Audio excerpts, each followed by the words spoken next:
Olá pessoal, sejam bem-vindos ao meu canal. Deixe um like no vídeo, subscribe e ative o sino das notificações. Assim o YouTube vai avisando sempre que eu postar um vídeo novo aqui no canal. No vídeo de hoje eu vou estar zerando a roleta perigo eminente para estar pegando a KRM Chama gloriosa, a primeira versão lendária da KRM. Depois vou usar ela em uma partida do MG para vocês estarem vendo como ela é. Vamos ao vídeo. Said I've been praying a lot and I learned very quick, I should never say no. Horas on bitches, curtiram do jacket e chegamos em leiro. Tenho uma roupa na entrada.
enemy!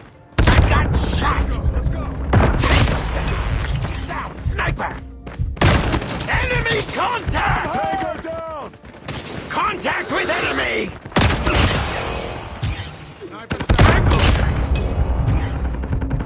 Need backup! Enemy down! Tango down! Enemy in sight! Down. Enemy contact! Enemy in sight! I got shit!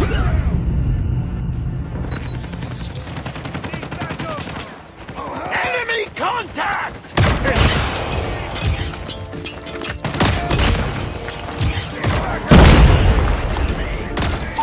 Online. It's in sight!